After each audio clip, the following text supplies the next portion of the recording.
Hope everybody is doing well. We're having some pretty good weather here in Durham, North Carolina, where I'm based at. It's time for the online dinner party. Sometimes we have multiple guests. Sometimes it's a solo guest. So far, we've got one guest, but we might have another that'll join us later as well. We'll see how it all plays out on the dinner party. I know that I went and drafted my fantasy football team.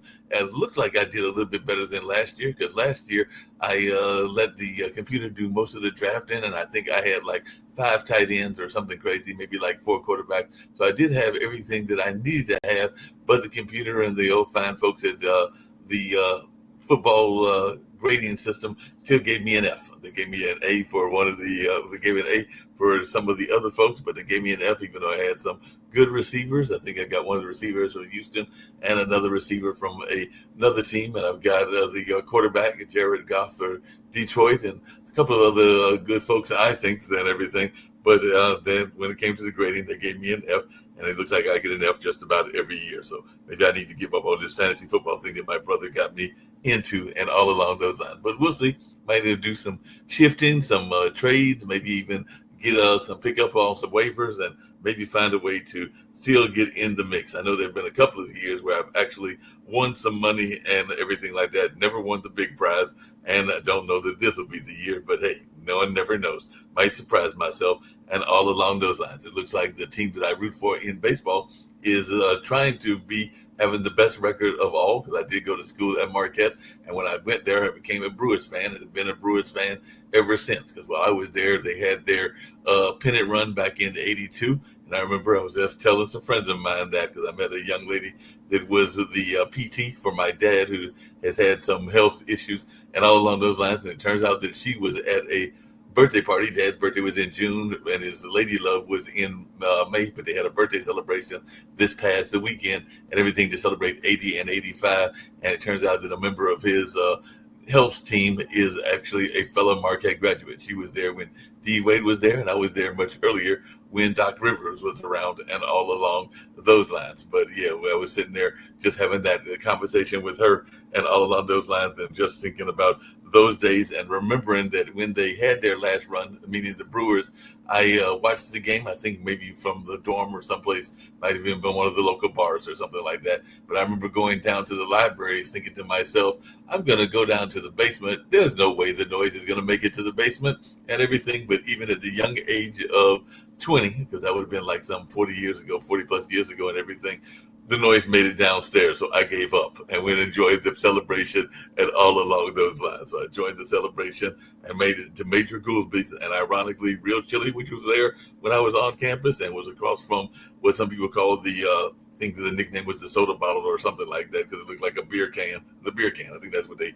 nicknamed McCormick and everything like that. But right across was Real Chili, and right next to, further down in the downtown area was Major Goolsby. So all of that still exists, as does Summerfest. And I made it to Summerfest 1 year, maybe 2 years, but I think it was only 1 year, which is the big music festival that I think is over 50 years old there in Milwaukee, one of the longest running music festivals probably in the country. And I had the pleasure of seeing James Brown when James Brown was around and able to do splits and all along those lines. So that's just some of my memories of Milwaukee and trying to avoid it. But like I said, the Brewers are right now contending to be one of the best teams in the country and all along those lines. But they also went into a slide where they lost a series to Chicago. I think lost a series to somebody else as well. But right now, I think they're comfortably 7 games ahead of the Cubs for that division, and they are battling for the best record, which means that they would have home field, I think, all the way through, if I remember the rules of baseball correctly. But we're getting ready to get into some discussion about real estate on today's show and everything like that, even though I am curious to learn about this real estate agent that I've got with me and everything, see if he's a sports fan and all along those lines, because we are going to get into football season. And I know that we got some people here on the network that are fans of Miami. And of course, I'm over here where UNC is, and we'll see what Bill Belichick can do with UNC. And Duke is over here as well. And there are a number of other colleges, including NC State. So football season is amongst us as well. So I'm going to find out if Chris is a football fan, or maybe he even played sports when he was a youngster and all along those lines. So Chris, how are you doing? How is life treating you? Were you ever a sports fan, or is this something that you did not really get into and all along those lines? So I'm wondering if you were ever a sports fan, as I got into that little bit of a sports monologue and also reflected on the party that my dad had with his lady love as they turned 80 for her in May and 85 for Dad in June. Yeah, and I'm good. Can you hear me all right? I hear you perfectly loud and clear. Good. No, definitely a sports fan. I don't watch as much as I used to. I got kiddos now, so it's hard on a Saturday, Sunday to give up a couple hours. But no, I was a pretty good player in high school. I played Division III in college for a couple of years before I got hurt. So yeah, I was definitely a big sports fan. My girls are big into jiu-jitsu now, and then once I got finished with football, my knees were real bad, so I picked up boxing. So I started boxing for quite a while. Now I do master stuff. So, oh yeah, big competitive guy. I usually follow individuals now. So like I was an ASU fan. So now that Scadaboo's with New York, I'm going to follow the Giants, I think. So, but I was born in Philly, so a big Eagles fan.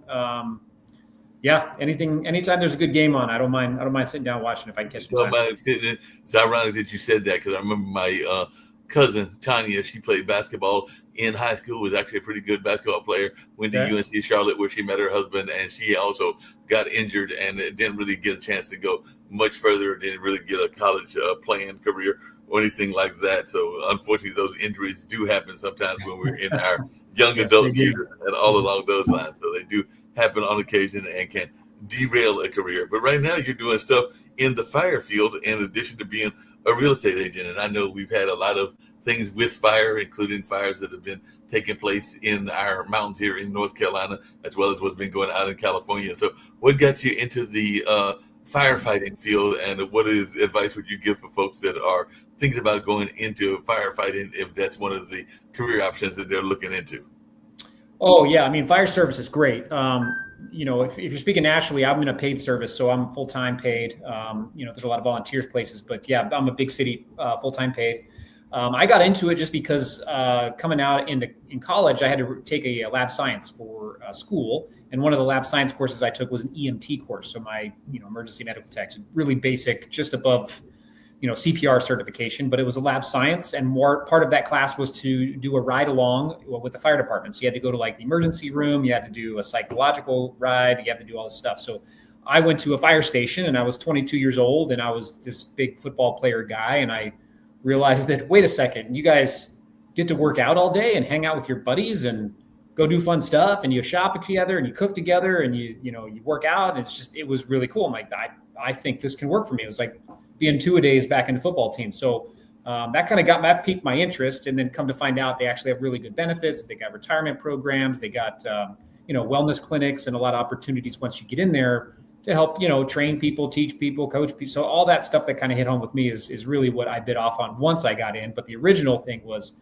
man, it was like kind of like just a little boys club, man. We got, hanging out with your brothers and sisters all day and just hanging out. So it was a good time. So yeah, I encourage anybody who wants to do it.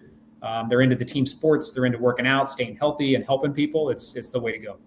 Hey, speaking of that, and along those same kind of lines, I've done a lot of event planning, both the Blues Festival, which hopefully will come back next year, which is the Bull Durham Blues Festival. But I remember that, and also Centerfest, which is our Durham Street Festival. There was always contingency plans and trying to do crisis management and all along those lines to make sure that if anything was to take place, whether it was weather related, because I know in some of the festivals we've had storms have rolled in, or whether it was man-made crisis like overcrowding or even some sort of terrorist action or something along those lines taking place, that we were prepared and everything like that. So I remember making sure that we were in contact with the police department, the fire department, everybody was on the same page, and that there was some sort of crisis management plan should a crisis arise and everything like that. I was just wondering, do you think that is something that is still being done as much as it should be done on both sports events and just in general? Because I'm not sure exactly which city you're in and everything like that, but I'm just wondering, are you thinking that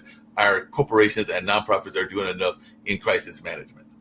Yeah, I mean, on the paid side, from like a public perspective, I would say absolutely. The big cities are, I mean, the big one was 9/11, right? That really opened everybody's eyes to the potential. Our city does a fantastic job, and we're metropolitan Phoenix. So we have, 15, 20 different surrounding cities. We call them IAPs, incident action plans. There is no even moderately sized event that does not go unplanned.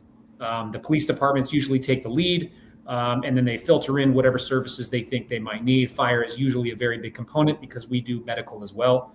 But depending on the size of the event, it scales up very quickly. I mean, you could be talking just a a small concert, where maybe 500 to 1,000 people will certainly get an incident action plan.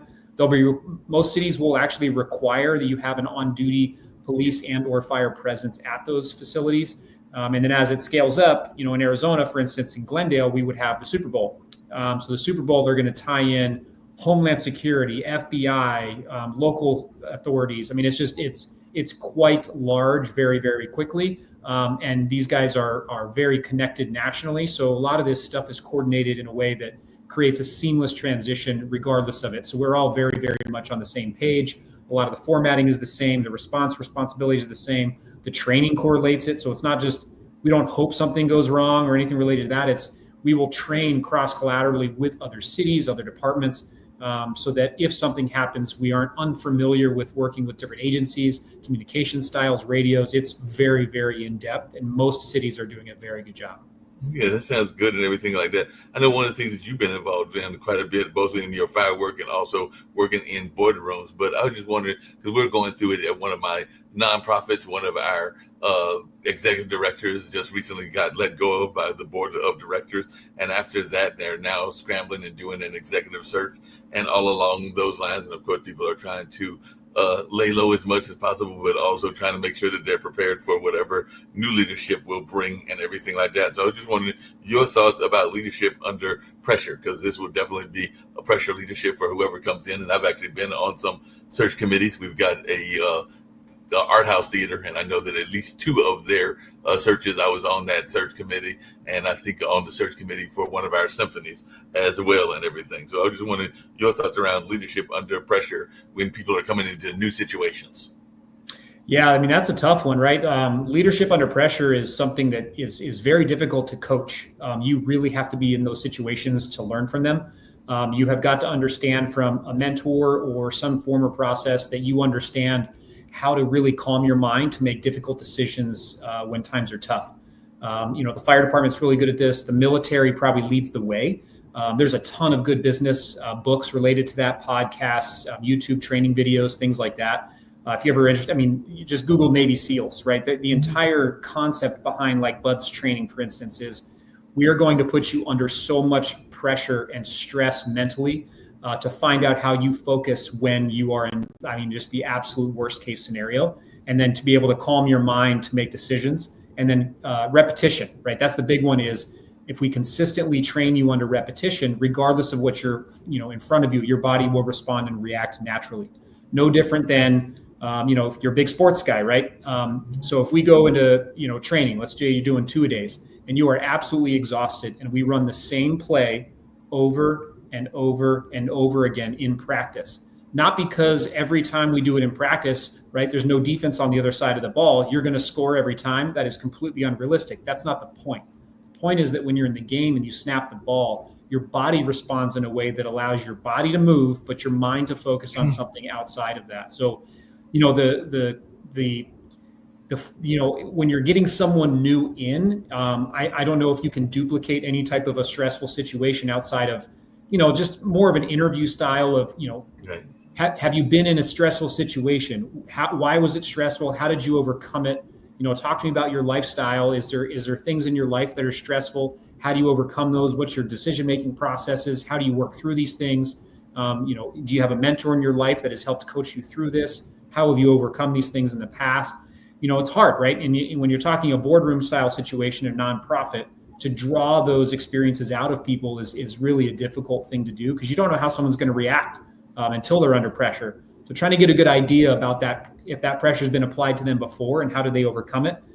If they have a good mental process on how they overcome those things, they can usually explain it pretty well. And they shouldn't feel too much pressure to explain it. So it should come out clearly in a way that makes you feel comfortable that they have a good, solid, problem-solving algorithm, so to speak. Yeah, that makes a lot of sense and everything. I know one of the things I've been seeing in corporations, and it kind of came together even in this situation I'm talking about with the nonprofit board, is there's a lot of generational divide. And I've seen it even in some of our public, like our political action committees and stuff along those lines. So as a business leader, I was just wondering how you deal with that. Because like I said, right now, this particular newer board is a much younger board, and of course they've got some young ideas and everything like that. Some of the staff members are closer to like my age in their 60s and stuff in that time span and everything along those lines. But we are seeing a lot more Gen X, millennials, and Gen Y that are getting into leadership. And of course, they want to bring their ideas to the forefront. And sometimes they clash with the baby boomers and all along those lines. So I just wanted your take on how to put together these divides and these different age ranges, because the baby boomers are still very much in the workforce, even though many of us are in the process of getting ready to retire, or at least getting to retirement age, even though I know quite a few baby boomers. Chuck, that just mentioned my dad, and my dad is still very active. He's in his artwork, even at the age of 85. Wow, that's fantastic. Good for him. Yeah. Yeah, I mean, this is the $1 billion question that I think every organization is right now struggling with, is this divide that you're talking about. The older generation is having a very, very difficult time understanding what information this new generation is expecting. When I came up, and you're an athlete, I'm an athlete. It was, you don't speak unless spoken to. When someone tells you to do something, you keep your mouth shut and you do it.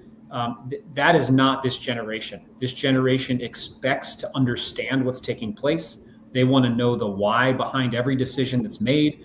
They are going to ask you. They're going to push you. They're going to ask questions that make you uncomfortable. They don't mean to. They just really, really want to understand the value system behind decisions that are being made, and they want to be behind the message that's being developed.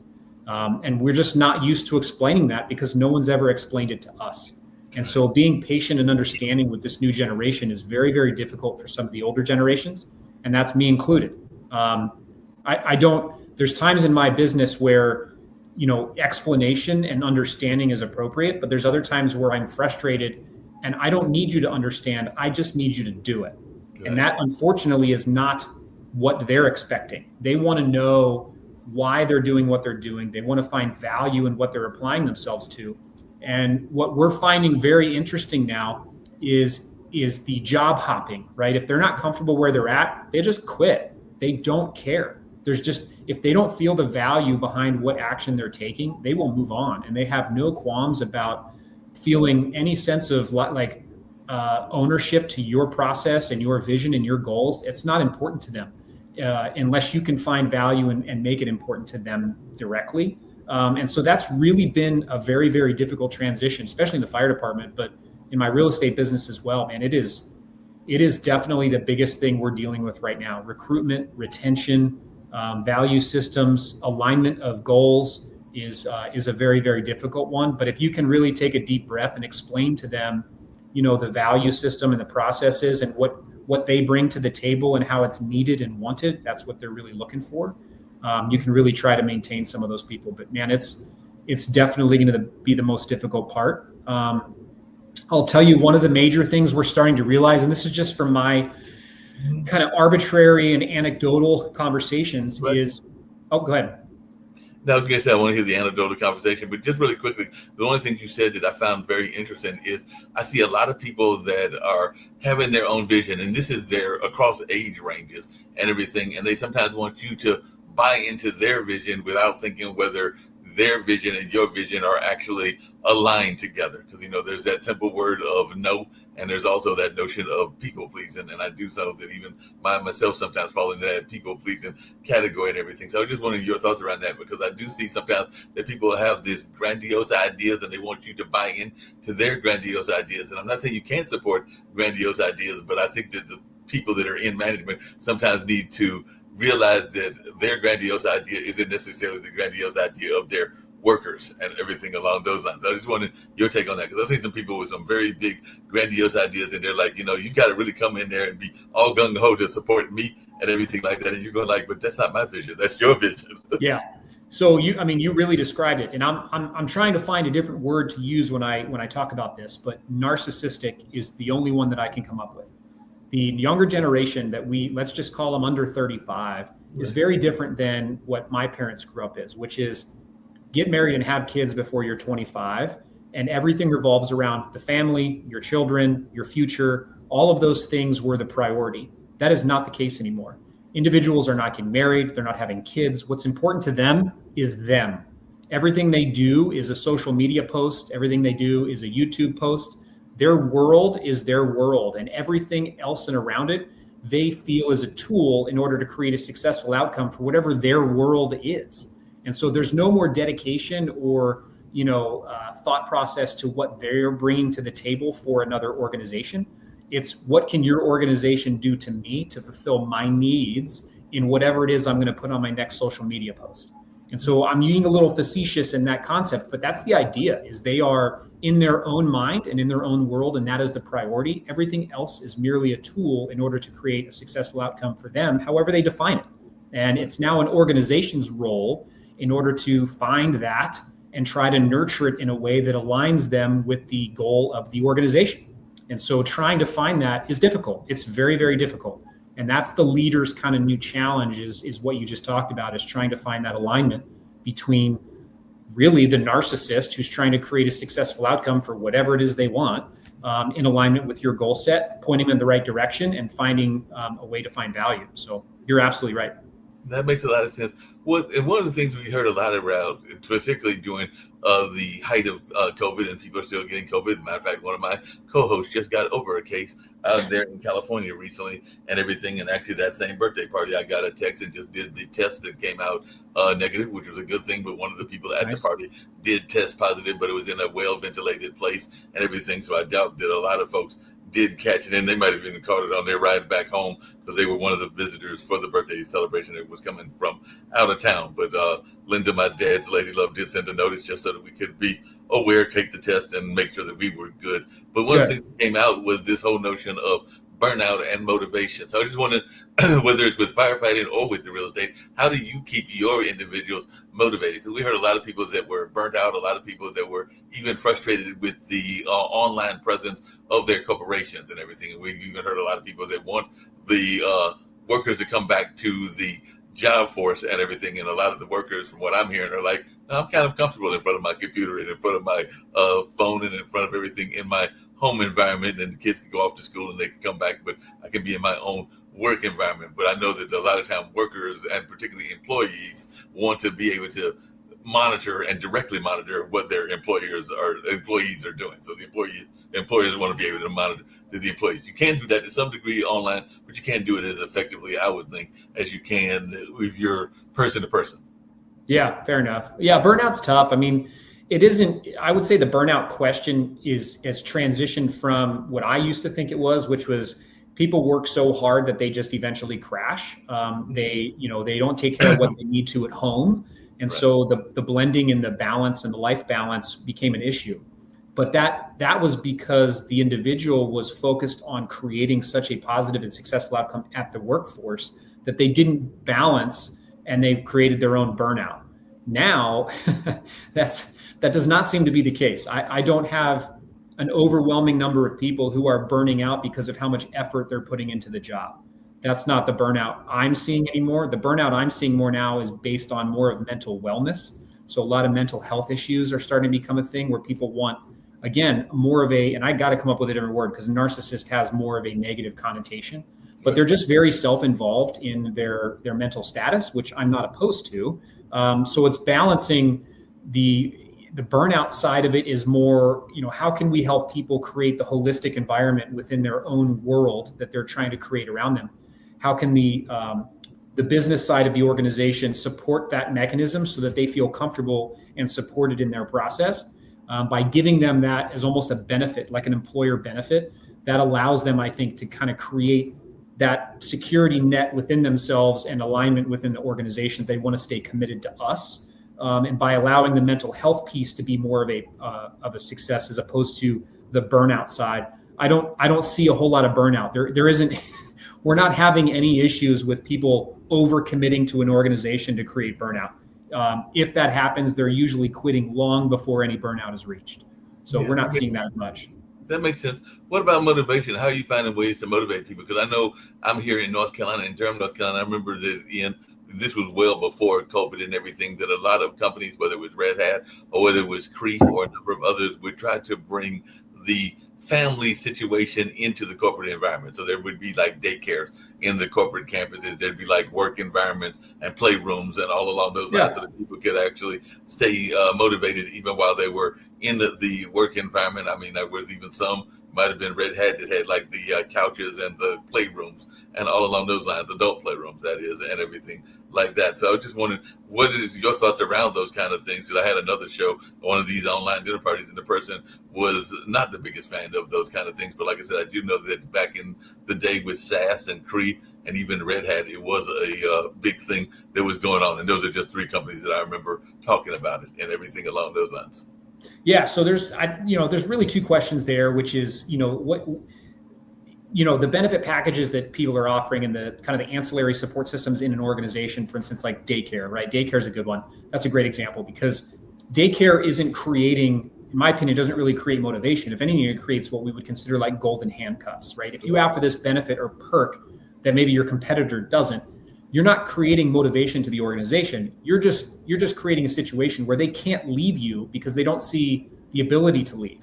That's not the same as motivation. It's very, very different. You're just creating a golden handcuff where I guess I have to stay because the other company doesn't offer this. They don't want to. They have to, right? That's you're offering a perk and a golden handcuff as opposed to motivating. The motivation side, again, I have to go back to the individual. Each individual is going to be motivated by very, very unique and separate things. You're highly hamstringed as an organization on what you can offer them as far as individualized motivation. So from a leadership perspective, I think it's imperative that the leader identify what motivates their individuals. Ideally, we create like our scope of management to be smaller. So you're only managing 5 to 7 people instead of 10 to 15, and you have a much more direct, consistent contact with those individuals. So you understand what it is that motivates them, and then you try to develop a plan around them. So in our organization, or at least in my real estate especially, I try to figure out what their plan is from a 5-year perspective. Where are you looking to end up? And how can I create those opportunities within my organization for you to achieve while staying here? And so if I can develop a plan and a path for the person, that seems to be a little bit more successful in creating motivation. Because motivation, I have to give them the plan based on what they're telling me they want. I can't say, well, you want to be a millionaire, don't you? This is how you do it. I don't get to pick the plan, force it down their throat, tell them that's what they want and that they should be motivated towards it. It may have no interest to them at all. And so understanding what it is that person wants, because again, I go back to that narcissistic style mentality. They really are only concerned about themselves in a lot of ways, which isn't a bad thing. And so it's my job to understand them, build a system around them so that they can understand that the future has a positive outlook for them. So I would say that's the best way. That makes sense. What are your thoughts around the work-life balance? Because I hear that, and that's been brought up on this show as well as some of our other shows here on the network, including Follow the Brand, that'll be coming up at 7 o'clock with Grant McCall, that's based out of Florida and everything. But what is your thoughts around work-life balance? Because you mentioned that you've got your young people, and I'm sure you try to go see them when they're doing their martial arts, because I think you mentioned that they were in the martial arts and everything, and your wife has probably got her own business and everything along those lines. So how do you balance the work-life balance, and how do you also encourage your employees to maintain that work-life balance? Because that's something we've been hearing a lot of people talk about, particularly in the COVID era, the notion of trying to make sure that you did your work, but that you also had time to go out and do some physical exercise or meditation or just something along those lines, maybe have your spiritual journey, whatever that may be, and your emotional journey. So with that whole work-life balance, but also trying to be balanced in general. So how do you encourage people to do that as an employee? Yeah, I mean, work. So for me, it's understanding. So, for instance, when I'm hiring someone, I want to understand kind of what makes them tick. What are they into? So that I can make sure they have least opportunities to keep achieving that, whatever makes them happy. Where I've had to adjust as a leader is understanding that not everyone's going to be me. And so when I'm hiring for a position, what I'm hiring for is an outcome.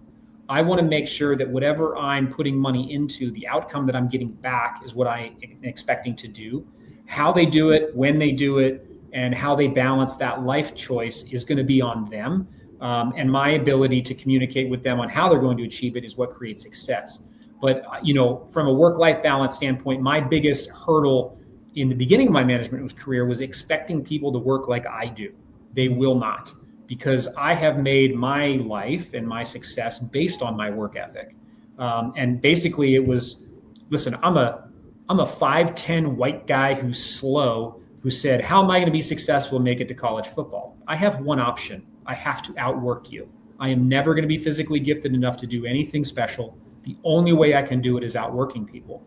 And so when I get into the workforce, to expect other people to do that was very, very immature on my part. How can I expect people to outwork me when that was my thing? Like you're never going to outwork someone whose goal was to outwork you. Like we're playing this game that's a no-win situation. So, that's what separates me is I will just outwork anyone, and that's okay. That's just my difference. So I've had to adjust and make sure that I understand that I'm now hiring for an outcome, and making sure that that outcome fits in the work-life balance that the person I'm trying to apply to that outcome, it's going to work for their work-life balance goals. If it does, we probably have a good fit. If the outcome is higher than what they can give me while balancing their life, it's probably not going to be a good fit long term. And then that's where you'll see the burnout and turnover. And then that's kind of how I balanced it and matured through my life. No, that's interesting you say that and everything. And just to make some clarity, that's why I was laughing, because I can agree. Because like I said, while you identified and classified me as an athlete, I wouldn't go that far. It's been a minute since I've done athletic stuff, but I am a fan of sports, definitely a sports fan, everything. And I did run track when I was in high school, but I had the most unusual track experience. And it's where I discovered one of my business acumens and all along those lines. Because I had a coach that was the track coach, that his philosophy was basically, I will run you and run you and run you to death, and if you survive, you're on the team. So that's how I made the track. I love it. And that's so. Like I said, I was not the best 880 and mile runner. Actually, probably was one of the worst ones. But I was also a good networker and recruiter at that time. So while I knew I was not going to be a good athlete, I intentionally recruited friends of mine that were football players and basketball players, and tried to make sure that they were on the team with me. And I think we won 3 out of 4 of our state championships until my senior year, when I got a little bit selfish. And we could have our narcissistic moments and our selfishness as well, because I got tired of losing. So I recruited a friend of mine who is now passed on. He passed on many decades ago and everything, but it was somebody that I knew I could beat, because he was heavy. Matter of fact, he's probably like the weight that I am now, because I'm not exactly thin. But I mean, you carried those lessons with you, right? I mean, what you learned from there, it carried you on for the rest of your life, right? I mean, those lessons that's the value, right? That's the value that I learned, the positivity of networking and how important networking is. One thing we've been talking about, and I definitely want to get to some of the real estate questions as well, but we've been talking about on this show and on this network in general, is this whole notion, not just of people pleasing, but of the imposter syndrome. And you sound to have a very confident attitude about yourself and everything. But how did you get past that imposter syndrome? Because I know whether it's in relationships, and I'm in my early 60s, or whether it's in business deals, I sometimes have that whole conversation with myself. And by the time I talk myself into it, the job opportunity, the romantic opportunity, whatever, has gone out the door, because I was so busy having that internal conversation. So I just wondered, as a self-confident person, how did you get past that whole notion of the imposter syndrome? Or is it something that you still tackle yourself these days? I not only have I not gotten rid of it, I don't want to. I think the humility that it creates and how I go about my day, and what it allows me to find value in, and how I spend my time moment to moment, is something that I hope I never lose. I don't feel like I deserve any of the life that I've achieved. I don't know why me. I feel extremely blessed and lucky. I mean, don't get me wrong. I have worked harder than anyone, but that doesn't change. I've seen other people work hard too, and they don't have the same outcome. So I still have imposter syndrome every day. That's what drives me to get up, because I know that if I think I don't deserve this, then it can all go away tomorrow, and that's okay. And I have to be okay with that, because my drive has got to keep me going every single day. My goal is not to get rid of my imposter syndrome. My goal is to make sure that I appreciate every day what I have, and then to pass on to other people so that they can create the same outcome, as opposed to thinking that somehow I deserve this because I have some formula that was created. That is just not the case. I just get up every day. I outwork people. I'm nice to people. I'm humble about what I've achieved, and I make sure I pass it on and bring up people behind me. So not only have I not gotten rid of it, I don't want to. I love the anxiety that it gives me. It makes me uncomfortable. It makes me nervous, and that's what drives me. Yeah. I've got a friend that's actually thinking about starting a beauty salon in Oh, the cool. Richmond, Virginia area, and all along those lines. And they actually surprised me because they actually sent me a business plan and a proposal for what they're trying to get created and everything like that. One, I Yeah. was surprised by the cost because the chairs that you have to have if you're going to have a beauty salon, or even the building itself and a number of other things aren't exactly cheap. And they did realize that and everything, even though they might have undercut or lowered, estimated some of the costs that they were thinking about and all along those lines. But I was just impressed that they had a business plan. So I just wanted your thoughts around that, because one of the things that I found is a lot of people don't have a business plan or a mission statement, even if they've got an ambition to start something. And like I said, this is a relatively young entrepreneur. I think she's in her early 30s or something along Awesome. those lines. But I just wanted your thoughts, and what advice would you give to somebody that is thinking about starting a business, and even in a very highly competitive industry, because the beauty industry is highly competitive. So what advice would you give to somebody that was thinking about starting a business in an industry like that, or restaurants or something else? The I'm not super familiar with the business with that business industry specifically. I know there's a couple different models on the beauty side. You can you can rent chairs out, from what I understand. So you can have individuals actually rent from you, where they're basically just tenants, and then they're responsible for their own clientele. That seems like the easier model as far as kind of longevity. It's kind of a subscription style, right? You don't have to worry about recruitment. It's ongoing revenue. You may not make as much, but at least it's more consistent. It's kind of like the single family house versus multifamily. You get one chair empty, your income is still high, right? But if you lose a ton of clients, or you shut your place down for a day, you lose all your revenue. So, but as far as advice for just kind of someone starting in that industry, I would say, no matter what route you go, your success, I think, will be equal to the amount of time you spend away from your house and outside of your familiar area. You already hit on the head, right? Networking and shaking hands and being relationship based, I think, is where longevity comes from. When you have a support system around you and people trust you and they know you, it won't matter if you open a beauty salon. It won't matter if you sell insurance. It won't matter if you are a real estate agent. If you're good to people, you call people back, you show up on time, you're honest, you do the right thing, they will follow you until the end of time. And it won't matter if the beauty part is successful or not. They will just appreciate the effort and be a supporter forever.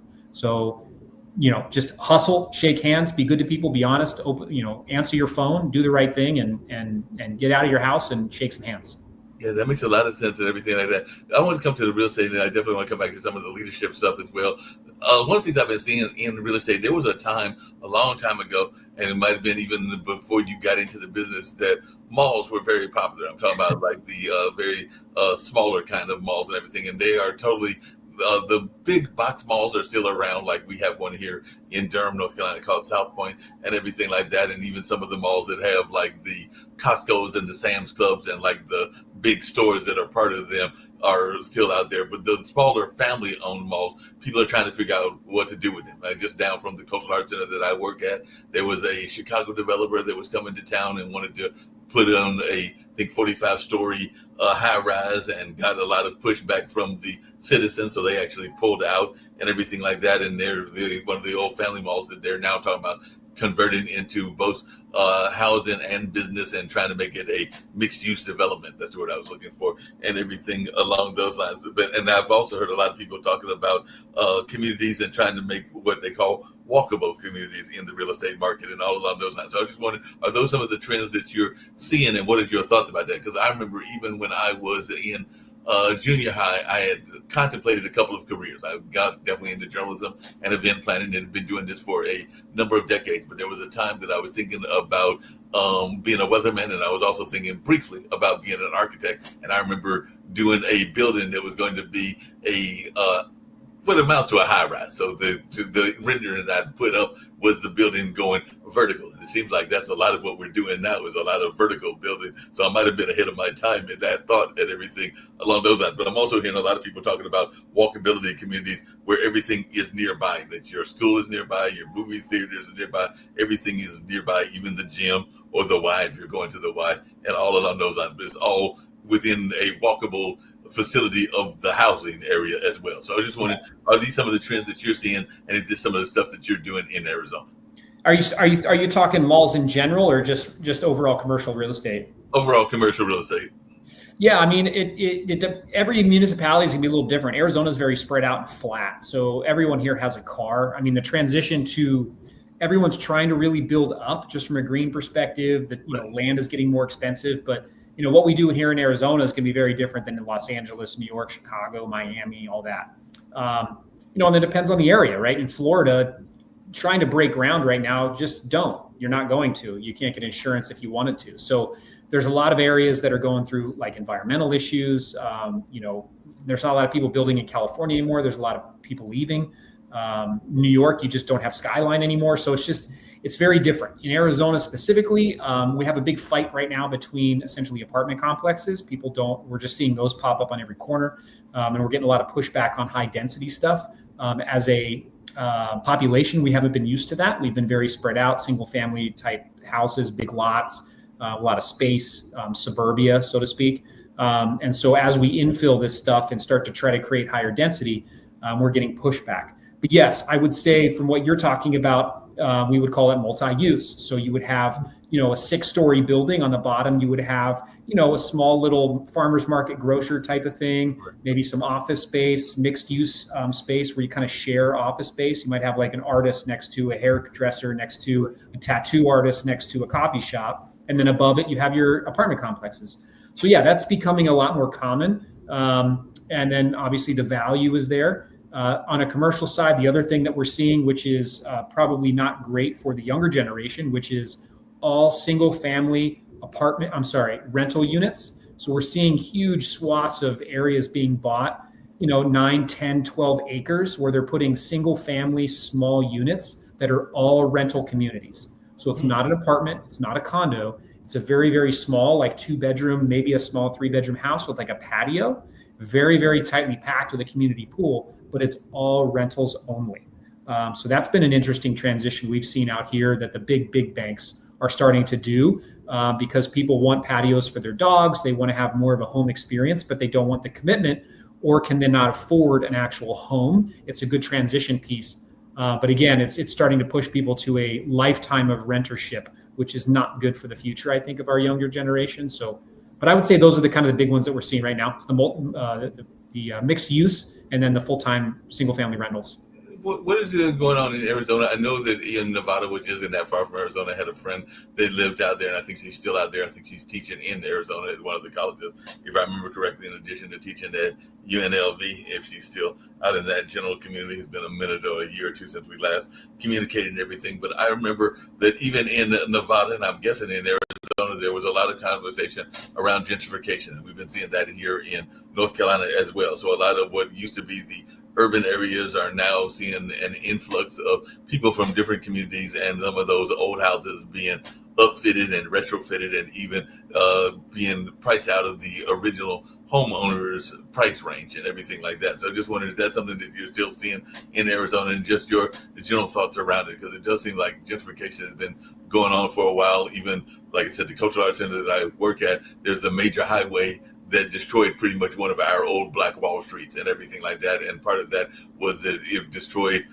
not just the Black communities, but some of the rural, poor white communities and other communities as well, because they wanted to have an influx of highway traffic. So I understand the reasoning behind it. Don't necessarily think that it was good for the community and everything like that. But I just wondered your take on gentrification, if it's still a problem in the United States. The United States, I mean, it depends on how you want to define gentrification. If you're talking about the U.S. government eminent domaining a Black community because it was the easiest place to put a highway, there is absolutely nothing good about that, in my opinion. I don't think that, I mean, I understand that a highway can theoretically benefit the total population by reducing whatever, but, it's very clear that they often pick a poorer community with less of a say in the voting rights in order to demolish so they can do that. I go back and forth on that.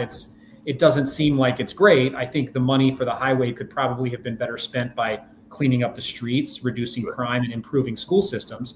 But, that's not my vote. So I would say gentrification in Arizona, we don't deal with the eminent domain stuff so much as the government coming in and making a decision essentially which neighborhood is more valuable than another to try to, Right. put money into. What we deal with more now is pricing appreciation. So it's a natural gentrification of our market, meaning when a neighborhood, not even necessarily people start moving in and making it nicer, it's more of just the market in general, right? The neighborhood was once 200,000. Well, now it's 600,000. Right. And it didn't have anything to do with anybody moving in or trying to change it. It was just a victim of circumstance related to the appreciation. And so just by opportunistic ideas, people start moving in because that's all they can afford. And if that's all you can afford is now 600,000, the gentrification is merely an outcome based on the market by no like master plan to change a specific neighborhood. So there's definitely a couple different things going on from that perspective. But in Phoenix, we still have some of that, right? We still have people that are, moving into neighborhoods and changing the face of them that historically have been different. I don't know. I think if somebody thinks that there's going to be a neighborhood today that's going to be the same in 50 years, I just don't know if that's ever been the case, nor will it ever be the case. Change is constant. Now, not all of it is good, but I can't tell you it's ever going to be the same. It just won't. And so just accepting it and trying to do it in a positive way, I think, is the best way to approach it.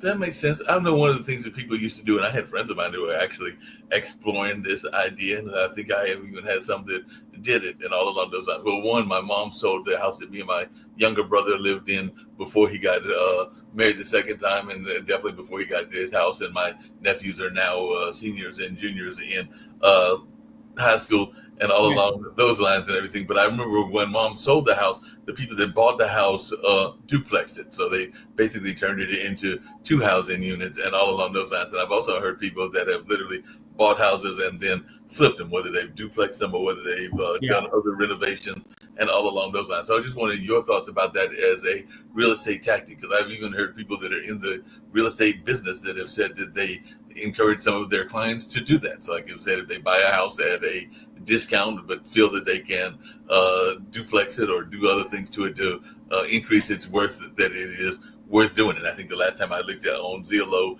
it might be $40,000 more than it was at the price that I sold it at and everything like that. But I just wanted your thoughts on that. And I don't have the Zillow in front of me, so that might not be an exact figure, but I do know it was definitely worth it to the family that they made a profit, the family that bought it.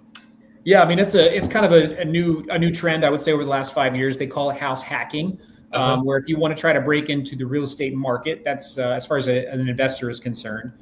You buy a house as an owner occupied.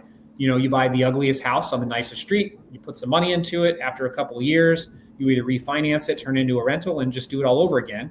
And the concept being just try to build up a real estate portfolio without having to do a investor loan with 30% down and all this other very strict and stringent criteria in order to do it, and also have the income related to supporting it. So house hacking it's a great way to do it. It's a nice slow process to build up a portfolio, especially if you don't have the income or the support behind you. And I think it's a great way to kind of create an outcome. The problem we deal with is the patience. A lot of people want instant gratification. They want money quickly. It is not the pathway to quick riches. Really, nothing is. And that's actually why I like it, is because it forces you to be patient. You don't have a choice. And that's the slow way to growth that I think a lot of people can work for people for sure. Yeah. One of the things that the network founders, Nick Spalveda, who's a pension attorney, and Kim Calhoun, who is an engineer by trade, oftentimes talk about it. It's part of the reason they founded Pod TV is this notion of fiscal literacy, because they felt that a lot of things that should be taught in schools were not being taught in schools. And even in looking at your podcast guest profile, I know that one of the things that you talked about is this whole notion of finance fundamentals for everyday people. So I just wanted your thoughts around that. And do you think that our school systems should be teaching more than they are? I don't know whether you give your kids an allowance. I actually have to talk to my younger brother Malik and see if he gives my nephews an allowance, because I'm not 100% sure if they get one or don't. But I do remember that there was a time that you got an allowance. And as I was just talking on one of our other shows back in a chat part of the phone, not online and everything, not in the actual show, I just found out from my own mom that I've got a savings bond that is probably 30 years old or something like that hopefully I'll get access to either this week or next week that was left Nice. to me by my grandmother and everything Yeah. like that.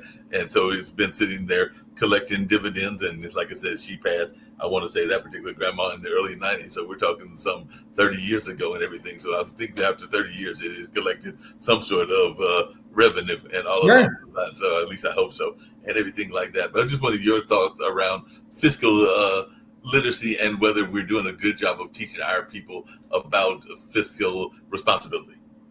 Yeah, I mean, I'd find it would be difficult to find a topic that we're doing worse at.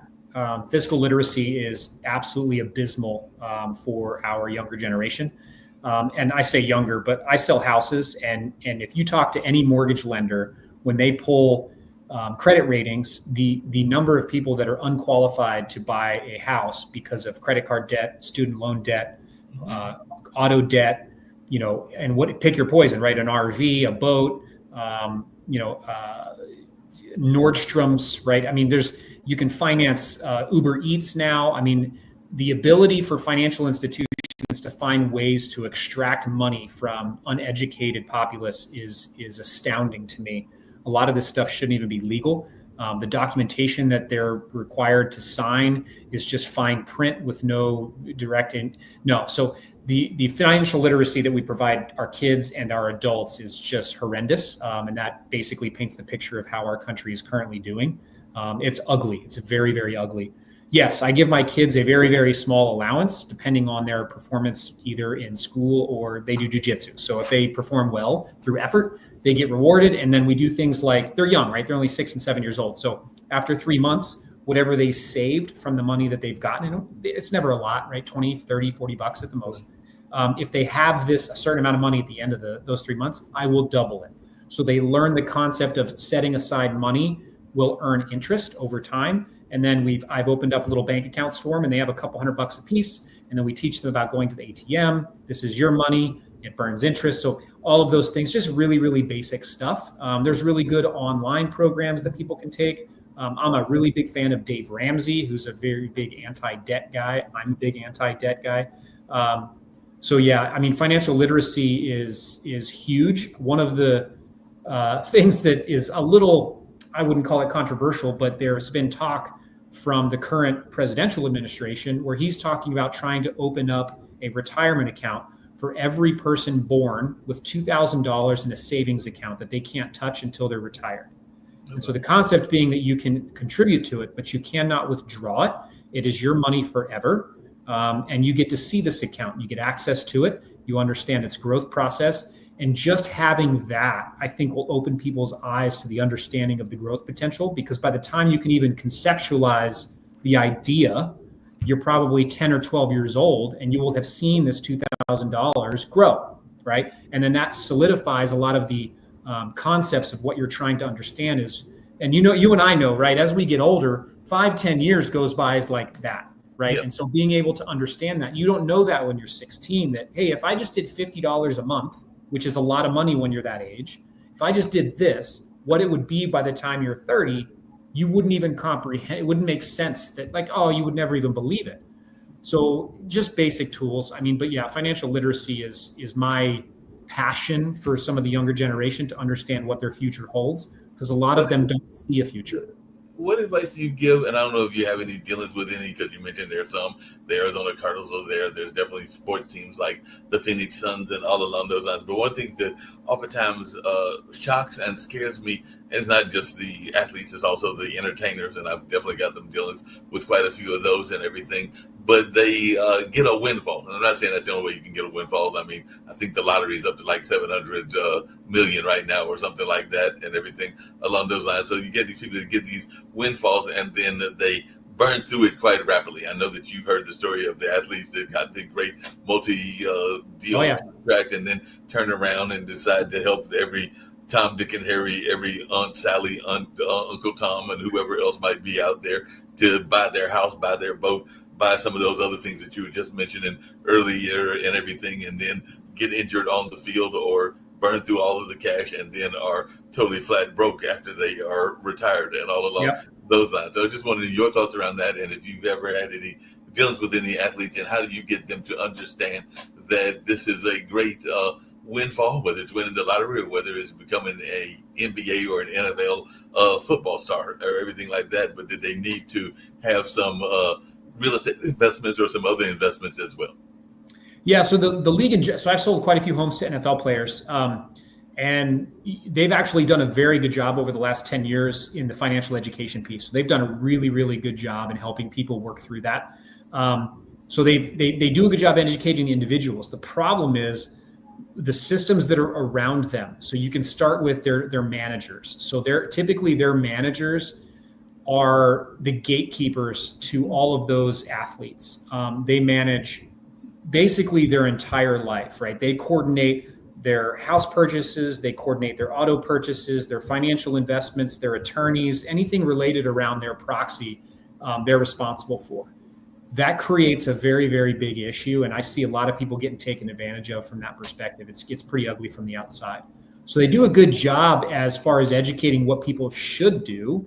The problem is the people that they entrust around them are often very much taking advantage of the fact that these people are educated on what they should do, but they're uneducated on who they should trust to do it. So that's the hard part. As far as the younger generation, you and I, we used to look at athletes, musicians. That was our big, like, lottery ticket winnings, right? The problem is this is transitioned, and this is going to be a little uncomfortable. But most kids these days are now going to be YouTube stars. They're going to be Instagram models. They're going to be this, and the big one is now OnlyFans. Right. We have a very, very large chunk of underage girls who think that they won't have to work because they can do OnlyFans and make $5, $6, $10, $15, $20,000 a month.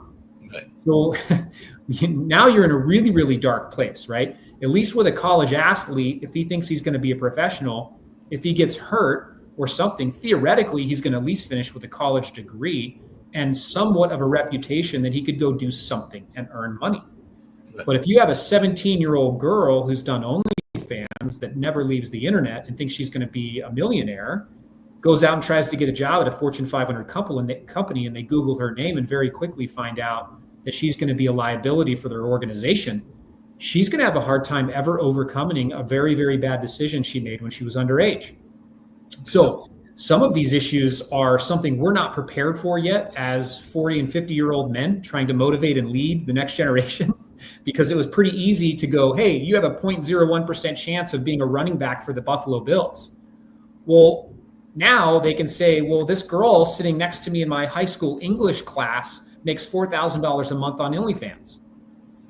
She's not talented. She doesn't bring anything to the table. She can't run the veer outside, against Oklahoma on a Saturday. That's not what we're talking about. So there's a really, really big change in dynamic in what you're talking about that is just not being addressed. And Chris, along those same lines, some of the things that they're doing is not really all that awe-dropping and everything. I don't have an OnlyFans account. I think I might have been on there 2 or 3 times in my life and everything, but I have been on TikTok and I have been on Instagram and I've been on a couple of the other ones, and I've literally seen some of these influencers that you're talking about. One of them, literally, her whole TikTok image was her at her swimming pool, because she lived in like a condo environment, and it was her just literally by the swimming pool and talking to the people, whether it was like some little child that might have been there, and I mean literally a child, or whether it might have been some older guy that was at the swimming pool, and she might have also, of course, been in her room as well. But literally,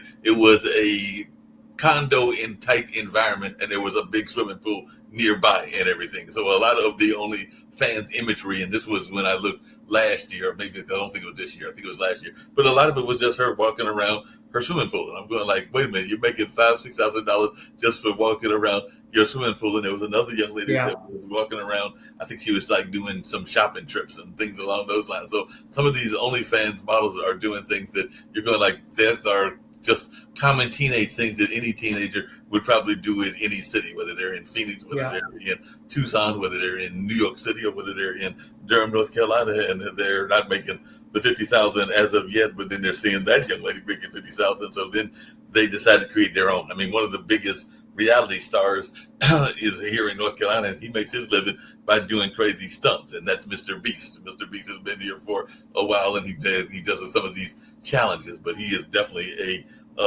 influencer in that sense and making a lot of money as an influencer. I think he might have started as a child, but he's now a young adult. I won't say Mr. Beast is like in his 20s, maybe even pushing near 30. Don't quote me on that and everything. But yeah, amazing. Yeah, I mean, these guys, the ones that are good, right, that are bringing good quality content, that are influencers, whatever that is, whatever their niche is fine. And they're going to be good, I think, into the future. The problem is the bottom 99%. I mean, and you're probably seeing this now. Within a year, AI is going to replace all of them. You will not be able to tell the difference between one OnlyFans model that's AI and one that is not. I mean, it's going to be within a year. And the problem is the ones that are okay now. Let's say they're making $5,000 to $10,000 a month now, right? They're okay, but they're really riding on the backs of the fact that maybe they are beautiful. Let's just say that. But they don't really have any content that's relative or decent. They don't know how to market themselves. They don't understand the business side of things. What they're going to find very quickly is AI will duplicate their value, which is something that can be duplicated, right? Let's just say their looks or something. But what's going to be behind that AI is somebody like an engineer from India with a master's degree from Harvard. He will know how to take what's duplicatable in the look, but put a business side behind it and make that 5K 30 and put the 5K out of business. And that, unfortunately, is what's going to create a huge, huge swath percentage of these younger girls and even guys that do this content on LinkedIn and YouTube, whatever the platform is, but they don't have a business model and they don't have the content that's consumable. They will be replaced by someone who can create the duplicated and then put the business behind it. But isn't that the problem in real estate as well? Because one of the things I'm hearing, because I do have friends in the restaurant business, and some of them are talking about these servers that, in the past, I don't know if the AI can cook yet, but who knows whether they'll be able to later. But definitely in terms of being the like the server as well as being the clerks and things like that, that is not that, like you said, it's not that far away. Maybe it's not a year away, maybe it's 4 or 5 years away and everything like that. So from a real estate perspective, how much are you concerned about that? Because I've heard people literally that are restaurant owners that are, in my understanding, petrified that they may not be hiring as many people that are humans because the computers will be doing the work, and then they'll have to program and learn how to program the computer to serve the people. And I don't know how people are going to feel if they go to a restaurant and little scooter thing comes up there and wants to take their order and everything like that. So I just wanted your thoughts around this, because I have heard people in various businesses, and with real estate, you're involved in everything from housing to commercial real estate and everything. So I just wondered, what is your take on this notion of the real estate space and whether it is going to be dominated by AI? Yeah, I mean, I think it's inevitable. Most of this stuff will be dominated in some fashion. I think let's just use restaurants. The specific, let's just call it the concept, the restaurant concept will be impacted differently depending on the concept that it's behind. So for instance, Burger King, McDonald's, all those, I mean, if they have people in the building more than 2 or 3 within the next 10 years, I would be highly surprised.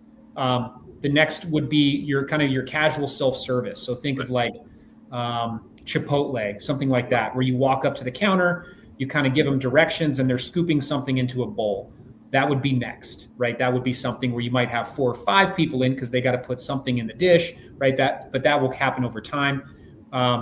And then you'll have the regular restaurants. You'll certainly maintain some sense of people who go out for a decent meal because they want to be served, right? They want to go to a restaurant. They want to see a chef. They want to have a server, a human being drop off food to them. I don't think that will die. It will just become very, very niche. And it will be more of a high-end type of experience as opposed to just eating, like a sustenance type of thing, right? Where I think the fast foods will be dominated very, very quickly. The quick casuals will come after that. And then the full service will either go away or become really niche and high-end and more of an experience. And I think it'll just evolve over time. And we'll see how it goes. But yeah, I think you'll see some big changes. What is your take on the music and movie industry in terms of AI? Because that was part of the reason of the strikes and everything along those lines. And there are people in those industries, and I definitely have friends that have dabbled in those industries myself as well, that are concerned about that as well. So do you think that we will still have the movies or the TV shows? Earlier today, I was watching Criminal Mind with all of its great cast and everything along those lines. But do you think that we'll still see those, or will we get to the point where that the Michael Jackson holographic concerts, and yes, I know Michael passed years ago, or the Prince holographic concerts are going to be the norm, where you'll go and see a play or a concert and you're not even sure that the people are there because they're some holographic images. So what is your take on the whole entertainment industry? Ooh, that's way out of my wheelhouse. But I think what's going to happen, I'm actually excited about, is I think you'll see movies be dominated by AI within 10 years. It's inevitable. You're going to have high school kids who are just absolutely brilliant screenwriters be able to produce an Emmy award-winning movie that they never would have had access to because they didn't play the game of Hollywood, right? Those people are still sitting in the wings that have just never had the opportunity, right? You're gonna have an inner city kid who would never had the opportunity to get to Hollywood to do anything, will now have all of the resources at their hand to produce, the movie picture of the year, which I think is amazing, right? So that opportunity is gonna get there, and I think we're gonna be flooded with an unbelievable number of just high quality, interesting concepts related around TV, movies, and it's going to be great from that perspective. But if you're an actor, you're in big trouble. You just are. I mean, it's just something that's going to change drastically. What I'm excited about on the industry side is that what I think is going to come back is live events. Mm-hmm. I think people are going to be really, really yearning for that connection and the listening. And you probably know this, right? Live music, you just can't describe it to people. I mean, if you're not a live music person, to go see somebody performing an instrument live, it's just one of the coolest experiences you can have as a human being, right? It's just amazing that people can do that. So I think people will yearn for this connection that I think AI is going to be taking away. I think you're definitely going to get dominated with the easily consumable stuff. The Netflix and the movies and all that stuff is never going to go away, and it's going to be overwhelming because of the AI. But I think some of that smaller stuff will come in.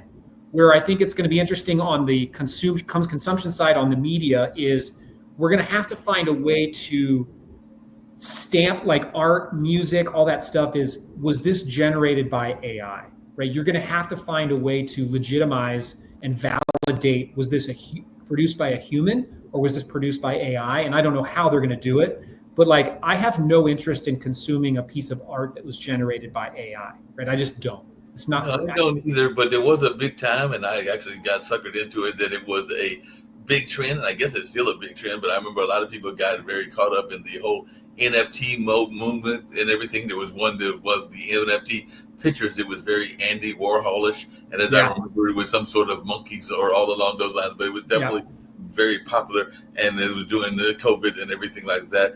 And in that space, one of the things that I saw in the movie industry, and it was very popular even from a real estate standpoint, and I kind of alluded to it with the malls and everything along those lines. But what is your thoughts around this notion that a lot of our real estate is multi-use real estate, meaning that it's not just one thing? Because one of the things that happened in the movie industry, at least in many of the complexes, was it was a combination restaurant, movie house, and you would get like these mixtures of, you wouldn't just go to the movie for the movie itself, but you were also going there to get dinner. And that became like a whole trend that was out there for a while. And I don't know if it's still out there, but I just wanted your thoughts around this notion, even where it might be a comedy club and a dinner, or a family outing place, like a Wheels was what we call it here. Or I think there's another one that's got amazing in the title, but they're like those bumper car kind of places. And there might be a movie there as well. But it's like these multi-use kind of facilities.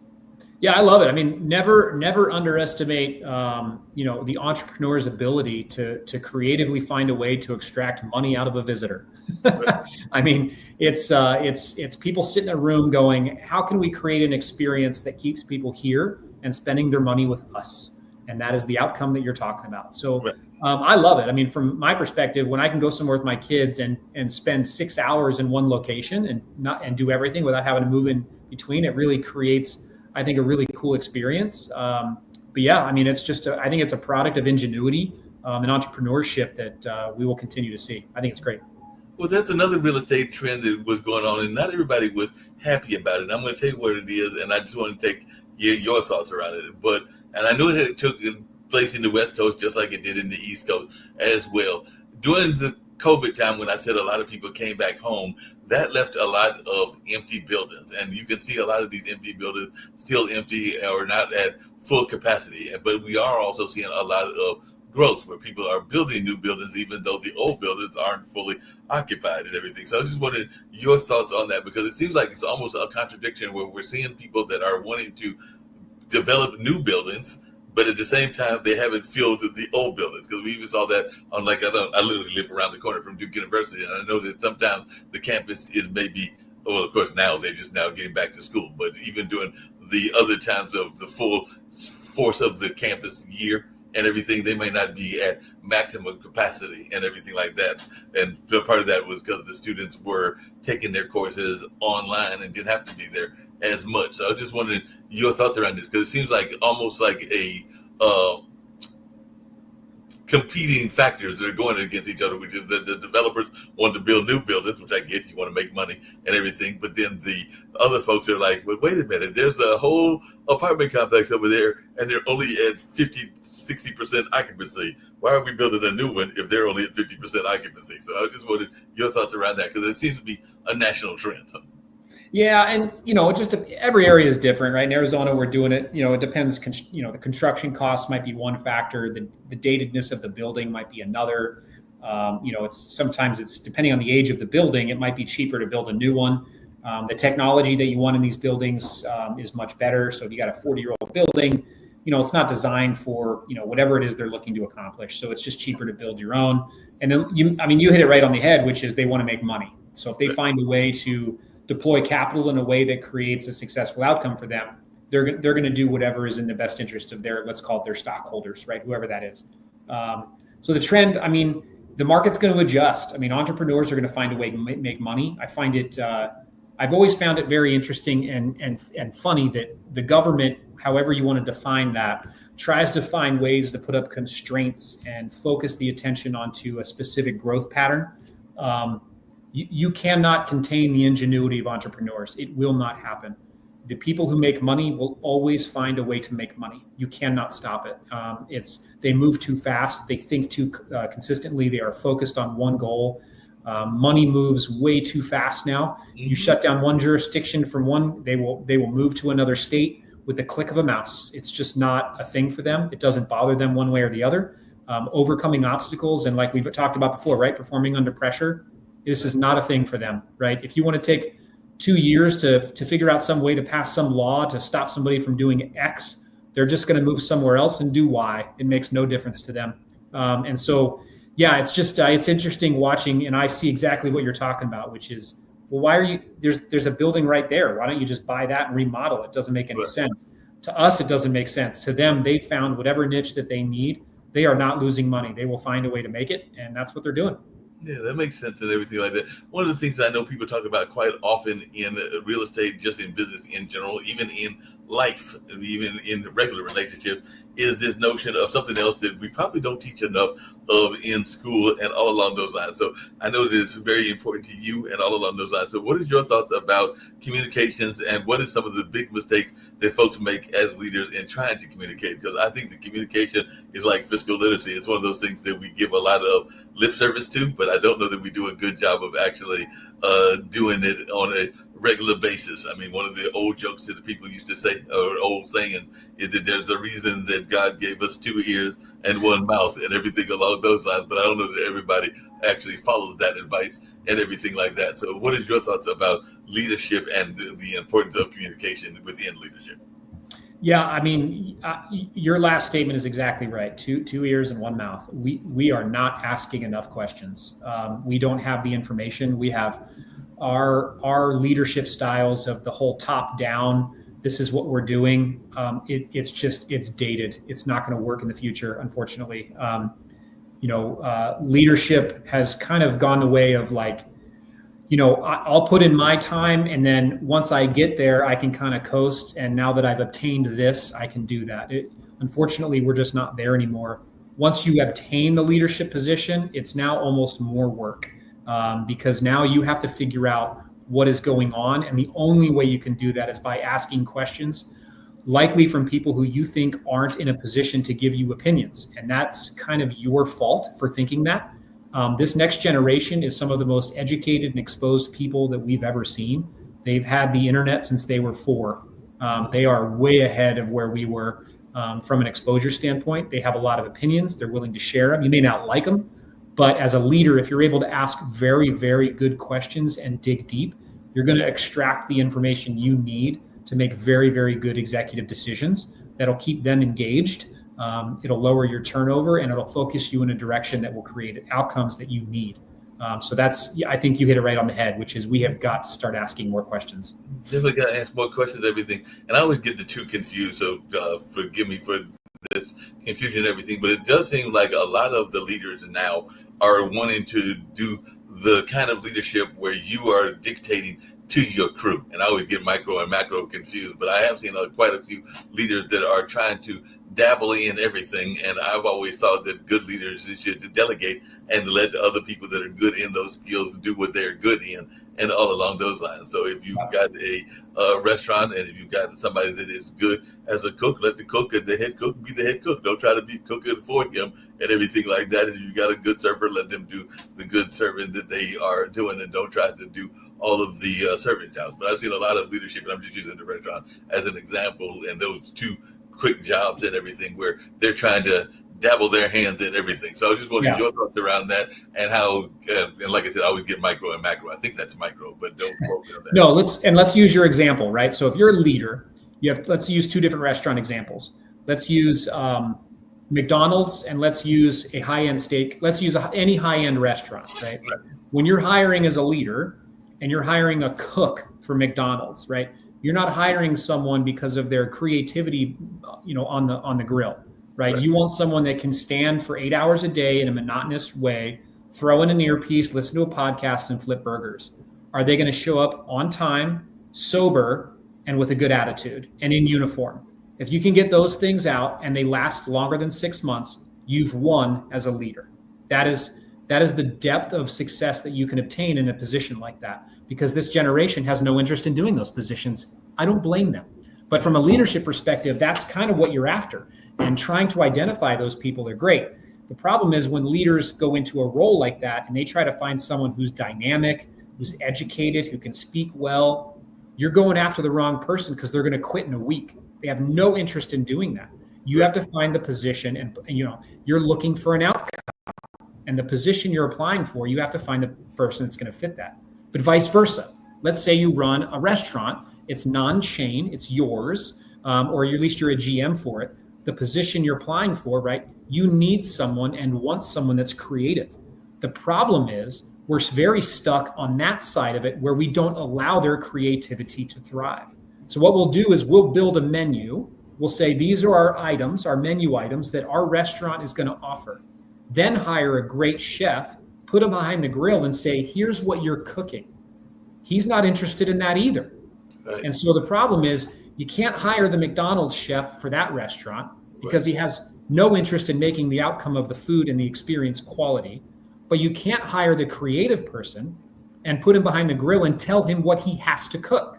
Right. So what as leaders, what we need to do is we need to hire the guy who's creative, bring him in, and say, build me my menu. Allow him to take ownership in the process. So when he's sitting behind the grill, he's the one that creates the outcome. And so allowing people from a leadership perspective to do what they want to do, and then build your organization around their success, creates the outcome that you're looking for, not the other way around. Yeah. And so that's kind of how I would say leaders really need to start analyzing the roles that they're hiring for, and then building their organization around the outcome that they're looking for, not the other way around. No, that makes sense. How important do you think it is for leaders to have an understanding of the communities that they're coming into? Because like I said, that's one of the things that I was talking to the people that are doing the executive search. And that's one of the things that I mentioned was that even if they came from another city or another state to take the leadership role at this particular nonprofit that I work for, that I would hope that they would at least do their due diligence and the research into the community. Because I've seen some people that are even in other cities nearby and didn't seem to spend enough time in the community that they were serving. So how important do you think it is for a leader to have some buy-in into the space that they are working? Oh, it's huge. I mean, obviously, depending on the industry that they're looking for, right? The early example I use would be a salon. Right. I mean, that's imperative, right? If you don't understand what neighborhood you're moving into, you're going to have a very, very different outcome, right? Right. You're not going to open a retirement barbershop for golfers in a predominantly white neighborhood in Central City Philly, right? You're not going to open a black barbershop in the suburb of Kentucky, right? You have to do your markets. I mean, these are just very obvious, obscure examples. But the good news is market segmentation, research, and all that stuff has become really easy to do, right? The collateralization of this through ChatGPT is really obscene, from traffic patterns and average age, disposable income, average rents, utilities costs, anything you can think of is really at your fingertips, which used to cost thousands of dollars or hundreds of man hours to research is really, really done much better. The other idea is picking an industry and then building your business around where you're at. Right. So people try to fit a square peg in a round hole and go, I want to do this, and then look for a place to put it. Sometimes it's easier to find a place where you want to put it and then build it around what you're putting it in.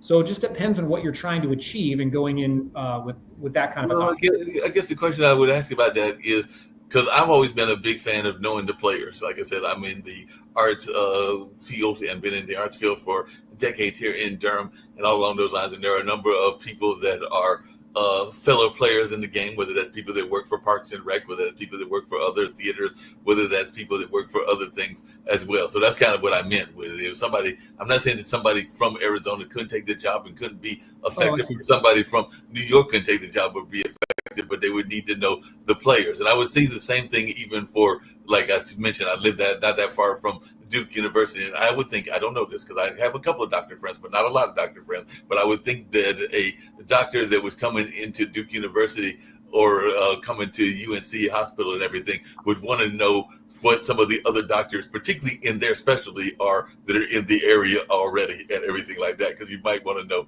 who your competitors are or who you might be working with, because we know if there's a major heart surgery, the two heart surgeons, say from UNC and Duke, may wind up working together. So say it's a new heart surgeon coming into Duke, I would think you might want to know who the UNC heart surgeon is, and I'm just using that as an example.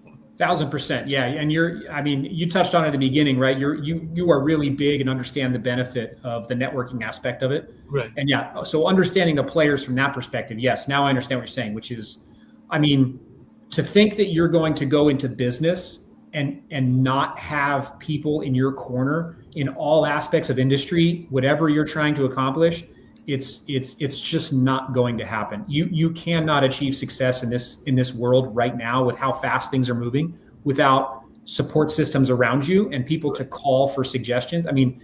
You are not an island. You cannot survive as an island. The marketplace is too competitive. You cannot survive without a family around you, whatever that family is going to be, to support it. Yeah, it's imperative. No, I agree. We'll get wrap up very shortly and everything, but I do have a question that I ask everybody at the end, so probably about another 10 or 15 minutes or everything. But one of the things I saw on your podcast that I'm always fascinated by, because I see people that have done it, some people that are still trying to do it, and sometimes it can be a headache. I've got a friend of mine that is trying to figure out how to deal with his family dynamic and all along those lines. But what advice would you give to folks that had a setback, whatever that setback was? Maybe they lost their job, maybe they lost their car, maybe they lost whatever the setback is. Because I know one of the things that you talked about was that even in your own life that you've had to turn setbacks into leadership opportunities. So I was just wondering, what are some of those examples, and what advice would you give to folks that are going through whatever the setback is? Because we all face setbacks at one point or another in our life. It's just the nature of living. Yeah. Are you familiar with Jocko Willink, whatever his name is? The name doesn't sound familiar to me. He's a Navy SEAL. He's got a great 1.5 minute YouTube video called Good, G-O-O-D, Good. And he has put it the best way that I've ever been able to. I've never been able to verbalize it like he can. And essentially, did something bad happen to you? Good. It's good. Are you in a bad place? Did you lose your job? Good. Did your girlfriend leave you? Good. Because you and I both know failure is the only way you're going to achieve success. It's the only way. If you failed, that is one step closer to the outcome you're looking for. You have got to fail on your way to success. It is the only way it's going to happen. You will never meet someone in a successful position that didn't fail 1,000 times before they got there. When something bad happens to you, you say good, you get up, you dust yourself off, You say thank you and you keep moving forward. That's the only way you can do it. Take it as a positive. It's not going to feel any better. It's still going to hurt. Good. That's okay. There's nothing wrong with that. The pain is what's going to create the outcome, and the positivity of it is going to come once you achieve the success. And the people that get there are the ones that can get up over and over and over and over again and start looking to fail. Once you start good, you have a good mentality about it, you feel good about it, and you move forward. Don't dwell on it. Good. I'm glad it happened to you. Perfect. Now what are you going to do about it? That's going to define who you are. And that's what I love about it. I fail all the time. And every time it happens, I feel that pit in your stomach, that kick takes the wind out of you. You feel like you're never going to recover. People are mad at you. Your family's not calling you back. You missed a sale. You lost your job. You got an F, whatever it is. Good. You learned something. Move on and get better. No, that makes sense. One of the things I know that a lot of people have been doing about real estate, and I don't know what your thoughts about it, but here in North Carolina, everybody seems to be wanting to go into real estate. It seems to be one of the popular fields, real estate, insurance, and there are a couple of other ones that I've seen a lot of people try to go into and everything. I don't know that everybody tries to get into it, understands what they're getting into, because I do know that it is not as easy as people think it is. I'm not saying it's a hard field, and I know you can make a whole heap of money in it as you have and everything, but I just wanted your thoughts, because every time I turn around, and I've actually got a good friend of mine, he's actually a real estate photographer, because his wife is a photographer. I mean, he's the real estate agent, but he does it both for her as well as for other clients of other real estate developers, some in her firm and some that are separate from her firm and everything along those lines. But I do see a lot of people that are automatically trying to go to the chain real estate. So, and I'm just going to put them that way, whether it's Keller Williams, whether it's Fonville, Morrissey, or a number of others as well. So I just wanted your thoughts about this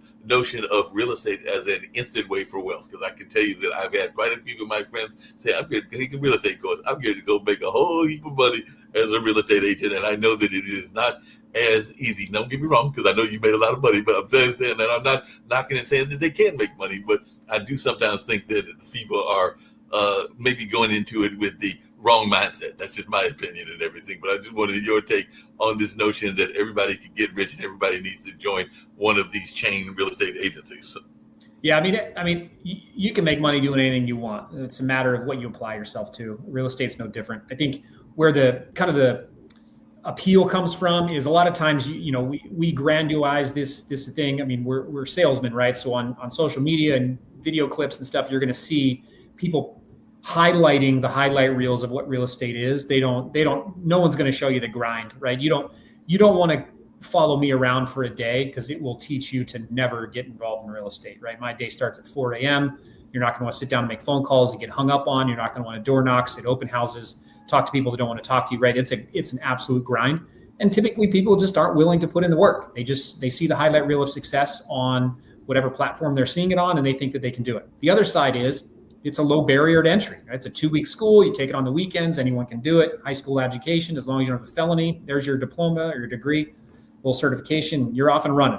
So the ease of access makes it kind of, something like that. The other piece is when you do see someone that obtaining success, you're like, how did they, what? I remember smoking weed with this guy in high school. Now he's making money. He didn't go to medical school. Why is he doing so well? So, you have some of that to it. But as far as the chain ones, I mean, you'll have a lot of agents that will badmouth or say that their brokerage is the best and they're confused why anybody else would choose something else. I would never do that. Every brokerage has something for somebody, right? Yeah. Everyone is different depending on what you're trying to get into. It doesn't matter. I used to work at Keller Williams. I loved them. They were great. They had a very, very good training program. But once you change your business model, the business model that supports you should be changing.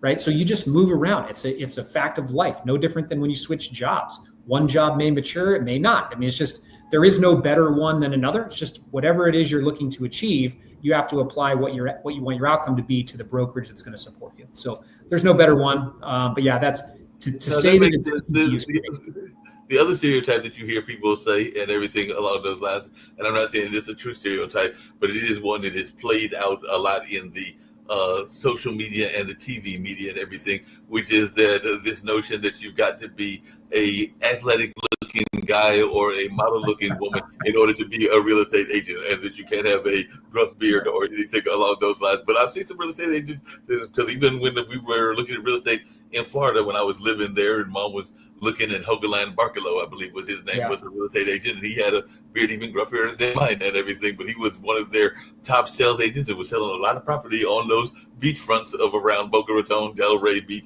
and stuff 100%. Like that. Unfortunately, the job did not last that long. I think I was there for less than 6 months, so I didn't have to wind up buying a house in that area, but Mom did come down and visit and look at some property with me, and we probably would have got something if the job had lasted longer and all along those lines. But I was just wondering your thoughts around this stereotype that exists that every real estate agent is going to look like the real estate agents that you see on Real Housewives of Atlanta. No, but it's, obviously the ones that you see on these things are the ones that you've described, right? They're not going to put, the uncharismatic, unattractive person on television. Right. So that's just the way it's going to go. The running joke in Scottsdale is that, when you get your divorce, you get your blonde hair, your keys to a BMW, your boob job, and your real estate license.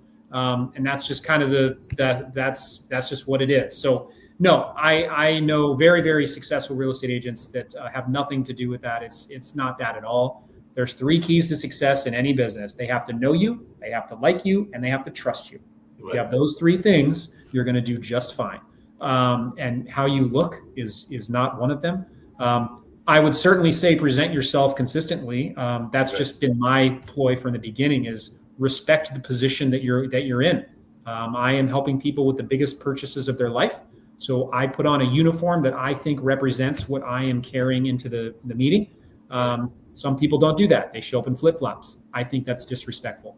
They found success in it. It works for them and their clientele, and maybe that's just what they're doing.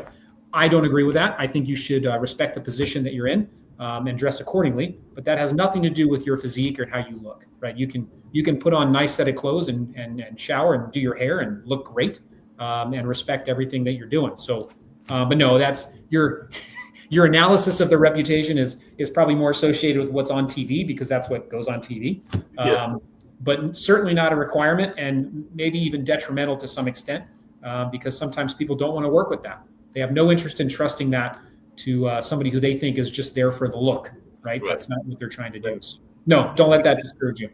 That makes sense. What is your thoughts about the importance of a real estate photographer? Because like I said, my good friend Martin Freed and his wife Karen, she's the real estate agent, but he is the real estate photographer. Like I said, he's done it for his wife, but he's also done it for other agents as well. So how important do you think it is to have those? One thing we've been talking about is that, which I did not realize, and I don't know how it is in Arizona, but he was trying to get me to do some voiceovers for him, and the agents lately have not wanted to do the voiceovers because they feel that the pictures alone are enough to sell the building and everything like that. But I just wanted your take on voiceovers to go with the real estate pictures as well as the real estate pictures in general. Because like I said, I think that that's an important part of the real estate portfolio, but I don't know if it's the same in Arizona. Yeah, no, it is. I think photos in itself. We can separate all the different media opportunities, but photos in themselves, I think, are the absolute number one biggest priority as far as your first site for buyers looking at it. So I spend an enormous amount of money on photography. Videos and supplement after that have different impacts based on location, price point, amenities, things like that, right? You're not going to spend $1,000 on a video for an 800 square foot condo, right? It just might not be relevant. But if you're on a golf course with a sprawling outdoor patio or something like that, right? Each one's going to be unique. But yeah, photos are definitely the most valuable marketing money spent. I would say it's also market dependent. So 3 years ago during COVID, I could have taken pictures with a 1960s cell phone, put it on one picture on Zillow, and I would have had 30 offers in an hour. Didn't make any difference. So it's all market dependent, right? And then it's funny, it all comes back around. Now it's a buyer's market. Now you have to do luxury, great photography. You don't have a choice, or you're not even going to get looked at. So some of that comes into play too. But no, there is no better thing. I haven't really done voiceover. I don't know where I would use much of it, but because even on the social media side, most people aren't listening right? They're looking at their phone while doing something else. The audio typically isn't on anyway. I have done voiceovers back in the day. The ones I do now more are me in the video as opposed to voiceover. So I'll do in-person stuff as opposed to voiceover. But like you said, there's other people who aren't comfortable on camera. They don't like their voice. And then voiceover becomes very appropriate for something like that. Yeah, like I said, that's what we've learned. Like I said, I think I did 1 or 2 voiceovers for him and everything like that. But for the most part, either the agent themselves or other folks wanted to do it, or like you said, a lot of times they were content with just a picture making the sale, because there's that old saying, the picture is worth 1,000 words, and all along those lines. So the picture is definitely very important and everything. Just really quickly, and then I'll ask you this question, and the last 2 that I ask everybody. Wow, what are some of the real estate strategies that have surprised you, or that are surprising in the 21st century, that folks should be aware of, and all along those lines? So what are some real estate tips that you would give to people if they are looking at possibly buying real estate, whether that's in Arizona where you are, or whether that's in Philadelphia, which you're a fan of, or North Carolina or Florida or anywhere? So you're talking about from like an investment strategy? Yes. Yeah. And this maybe have changed because of my age. I'm 42 now. For me, I would say people need to stop focusing on cash flow and start focusing on turnover. So if you can get a tenant to be long-term, that is the key to long-term success. It's the idea being that you can generate income somewhere else, right? You have a high-paying job somewhere else, you're doing sales, you're doing something that generates the opportunity to go purchase more real estate, and you don't need the cash flow from previous real estate to fund it. The idea being that turnover is the killer. Turnover kills your valuations. It kills your income. It does everything. So I would rather take let's say a $2,000 a month tenant, right? I can get $2,000 a month for this house. I would rather get $1,750 and lock up a 3-year note. So if I can get a 3-year rental agreement for $250 less per month, I will take that all day long versus $2,000 a month for a year. Because if they leave in a year, I have to re-rent it. So it's going to be vacant more than likely at least a month. So whatever my mortgage payment is already ate up all of that increased profit for the year. All of it right there, gone. That's not counting cleaning carpets, getting paint, advertising, utilities rollovers, and then just the overall hassle and management of getting new people in there. Long-term tenancy and lower turnover is 100% the key to success. People are really, really pitching cash flow. I wouldn't focus on that. I would focus on long-term tenants. Yeah, that makes sense.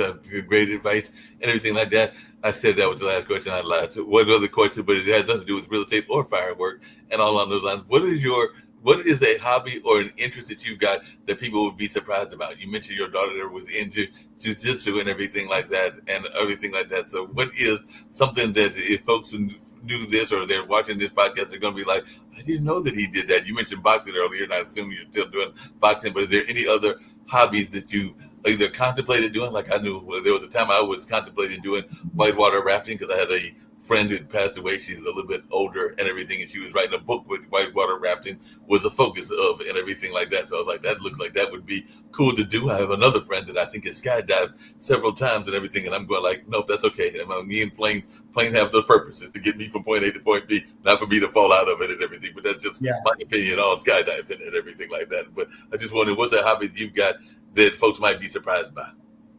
Yeah, I have to go back. Listen, I am very boring. I'm a workaholic. I would say what most surprises my clients most is probably my boxing. Like we're going tonight. I got to go spar a couple of pros that are like 25, and they just beat the hell out of me for 3 or 4 rounds. And I don't know why, but I just like to fight. That's just my thing. I enjoy it. It's just something I like doing. It's the chess match of physicalness is just really, really interesting to me. I've always enjoyed sports and competition, and that I just dork out on that. It's just a stress game that I just love to do. That's a funny one. What is your thoughts around modern day boxing? Because I know some people are into MMA and don't think that the modern day boxing is as good as it used to be and everything like that. And maybe you could have been the Rocky of the day and everything like that. So. No, sir. I am not good. I just enjoy it. No, modern day boxing. I mean, I definitely have the fighters that I like to follow and watch. it's a show. It's a money grab. I don't like the concept of the marketing and stuff behind it. But the sport, I will always love the sport. So usually when I watch it, I turn the volume off. I watch it with just music, just because I understand the concept of it. I'm not a big MMA guy, mainly because I don't know what's going on. I don't like the quickness of it. I don't like how short it is. The chess match of watching people make adjustments between rounds is what's really cool to me. Having a coach adjust your game plan on the fly, and like we said, talked about earlier, right? Performing under pressure, all that kind of stuff is really, it just embodies the human experience to me. And what else can you define as, right? Fighting for your life, right? It's amazing to me. So no, modern day boxing, I would say, and it's what you would probably, you're thinking is modern day, I don't enjoy, but the sport will never change. It's two people going at it in a ring with nobody else breaking it up, trying to make adjustments to, create a positive outcome. So I still watch. That's one of the events I hated. I missed earlier this year because a friend of mine, we did the Road to the Apollo. It's kind of like the Apollo that people know in New York, and we modeled after them and had permission to send our winners to their real Apollo and everything, and jumped the line. So we did that for 10 plus years and everything like that. But the gentleman that did it, Captain Newborn, his real name and not his rank, because he never served in the military from what I remember and everything like that. But he organized that, and he and his now wife, or because they just got married recently, she's into boxing, and they did a boxing match the day before we did our go-go concert. Nice. We did our go-go concert. So I missed the boxing match that I wish I had gone to, but I did participate in the go-go concert that featured Trouble Funk as well as Belladonna, which is an all-girls group, and then a Frankie Beverly and everything like that. But it was fun and all along those lines. But I think they're going to do some more boxing matches. So hopefully I'll get to those, because there's a gentleman that has a boxing gym. Yeah, those live events too. If you can see great boxing live, it's unreal. It's amazing. It is really, really cool to watch. Yep, and that's what I know. That I think his name is Macy. He does that as well. And then, like I said, Captain Newborn's wife is very much involved in that as well. So I've got to get there and get to one of those boxing matches, because it looks like it would be a fun thing to get to. I was also hoping to get to the roller rink competition, because they were bringing back the old roller derby, and I missed that one as well. Yeah, that's cool. So, but that looks like that would be fun. One of the things I get everybody to do on these shows and everything is tell how they can be reached and how they can be contacted if there's anything that they didn't get to that they want to get to, and all along those lines. And then, like I said, the network Pod TV is a global network, so I always like to have my guest and in this case as a guest and everything, give a message of positivity to our global community. So we'll end on those notes. So if you want to tell folks how they can reach you, if there's anything that you didn't get to that you'd like to get to, as well as definitely your message of positivity that you'd like to share with our global audience. Oh yeah. You can reach me. I mean, I'm an open book. So my cell phone direct, if you want to call me, if you have questions, I love coaching, teaching, answering questions. So 602-561-1346. And then my email address is chris.tiller@russlyon.com, RUSSLYON.com. Message of positivity. You are not in this alone. Whatever your fight is, I promise you somebody else has gone through it. Find a support system around you. People will love to follow and watch your success as you go through it. Cut out the dead weight in your life. You don't need it. As you evolve, so do the people that around you need to be evolved. So that's okay. Just keep pushing forward. You're not in this. Reach out to anyone and everyone you can. The people that have been through it will be willing to help you. You'll be very surprised. The more you call, the more happy and helpful people will be. So keep fighting. Yep, definitely. Just really quickly, I said that was the last question. This is absolutely the last one. What is your thoughts around, because it came up in your profile, what do you mean by building high-performance cultures without fluff? Because I think a lot of times we get caught up in fluff, and we've kind of alluded to that even during this show and everything. So what do you mean when you're telling people to build high-performance cultures without this whole notion of fluff? Yeah, so fluff to me is like these overarching, bullet points that people read in a book, right? Like, hey, let's talk. And, we did some of that here, but we unpacked it, which is helpful, right? But a lot of people will say, make sure you talk to your people about, work-life balance. And then they just leave it at that, right? That's fluff to me. I am more into hey man, what do you like to do on a Saturday night? And don't bullshit me, right? If you like to go home and smoke weed and play video games, I don't care. That's not for me to judge. I just want to know what creates success for you and what do you want to do with your life. I'm here to help you through it, right? It's getting through kind of the overarching, I read this in a book, this is what I'm supposed to say, and then regurgitating these like bullet point nonsense that don't do anything for people. I like actionable, tangible items that cut through to the people and to the message and that people can use in their day-to-day life. That's the goal. Yeah, that makes a lot of sense.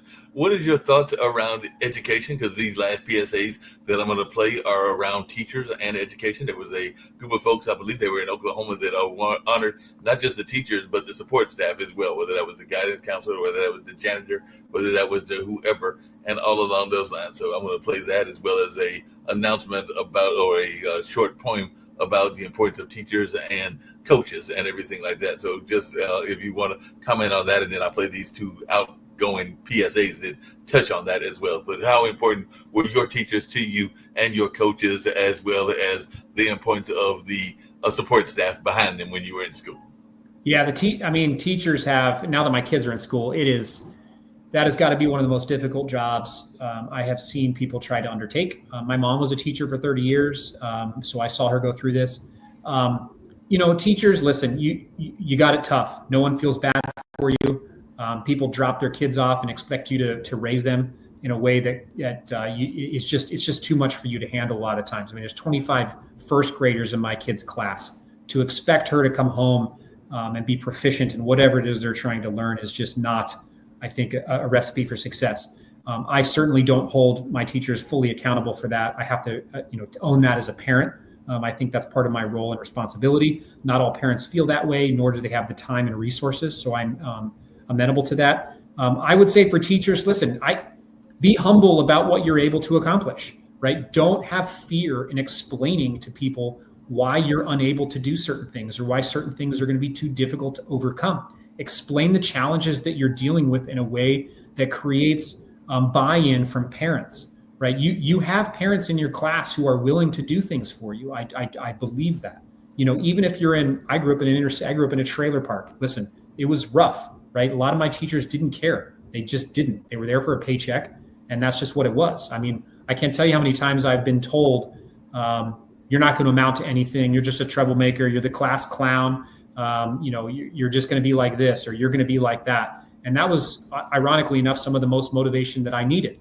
But teachers, listen, if you're having struggles, express them, explain them in a way that gets buy-in from parents to create a support system around you. Trust me, a lot of these parents are going to want a successful outcome and want to assist you. If my teacher reached out to me today and said, hey, teacher or parents, this is the problem we're dealing with. I need some help here. I can't possibly do this all by myself. We need some assistance. Please work on your kids to do this. If you want to volunteer, we'll come into the classroom, help your kids through this. The reason we're not creating these successful outcomes is because kids aren't getting help at home, right? Whatever it takes, communication is the key. Build a system and support around you. Don't rely on your administration around you. They're not going to always be there for you, or they're going to be overworked just like you. But again, get buy-in where you can. Be honest about what you're capable of. Don't be afraid to admit when you're failing, because you theoretically should have support around you to do this. And you're not on an island. Make sure you ask for help and get it where you can. My heart goes out to teachers, man. It is a tough world out there. No, it's definitely a tough world. We get ready to go out and play these two PSAs and everything. I was actually just thinking about my brother's girlfriend's daughter, who is a second or third year teacher. So she graduated from education school and everything. And I was talking to her at that birthday party that I alluded to at the beginning of this show and everything, from my dad and his girlfriend. And she was saying, Effie, was that I was asking her how school was going. And she was like that she was having a hard time, but it wasn't so much the students. It was just what you said. It was the adults, which is the administrators and the parents and folks that were not giving her the respect that she deserved, even though she's a young teacher, because she's probably only in her early 20s or something along those lines. That's tough, man. Can you imagine? That's wild. Yep.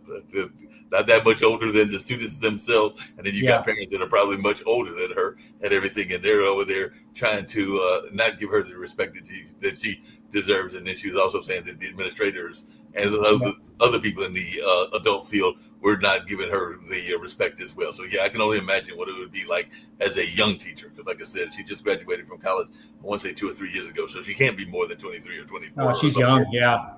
in that age range. So hopefully FA will do well, but we'll check out these announcements and everything, and then we'll get ready to get on out of here. It's been a fun conversation, Chris, and I look forward to hopefully getting you back on another show as well. But Anytime. This has been a fun conversation, and hopefully we'll get you back on some future. Have a great day, sir. Thanks for the opportunity. We'll see you. No problem. See you. Bye. I won't fold, I won't drop until we on top. Only going non-stop.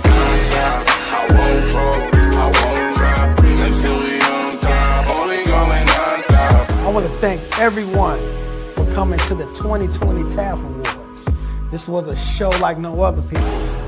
This is the Grammys for dignitaries, educators, and support staff around the state of Oklahoma and worldwide. We cannot do this without the support of the people. So we thank you, I thank you for being such a dedicated supporter to this movement for the Teachers Appreciation Foundation. I thank you. I won't fold, I won't drop until we on top. Only going non-stop. The difference between thinking and doing and living in the 21st century. They teach us about being a real quarterback-oriented games. We don't have to just use video games and live in the shadows of good things because of them. We grow up with agility far larger and bigger than we are tall. Parents are the champions and have to be our first life coaches and know-it-alls. Who knows how this came to be? Coaches will ask you if you know your right foot from your left, if you know yourself, if you act knowingly good or bad, if you can move and negotiate a field with style and form, if you can tackle or throw a pass, or if your last name is that of a clown. If you can let someone know on the team that you are in trouble before you cause yourself or someone else trouble. If you are ready to learn teamwork or aware that you started out today with your pants down or your sportsmanship was left on the kitchen table. If you know the social studies, the alphabets, science, music, characters, and the stats and the numbers of a great student player eligible to stay on the team. And if you know the poise of great athletic champions and their scientific attitudes that are historical or music to us now, if you have the swag of the game, the discipline, the performance, and artistic form down pat, and if you have the style of gymnastics that the sport has with life, if you have the work ethic and determination to make it all seem easy and not a game at all, if you have the knowledge of all the above, or you don't know things like this even make the difference. I think that when it comes to the importance of parents and their field and self-knowledge, wisdom, virtues, and courage, their teachings, love, respect, care that they illustrate on the field and in the grind of life with their actions and their ideas, experiences, muscle, and strategic magic and skills wrapped around us with their priceless love. For their verbs to be that make us winners in this hard and fast third century that without them, kids and adults, athletes could hardly see or do anything at all. Parents teach us the difference between playing video games and playing on the field. Parents teach us how to be champions. A huge hug should go to parents, coaches, and parent-like community people who have love on the field for you and who are champions for your life, both in and out the games.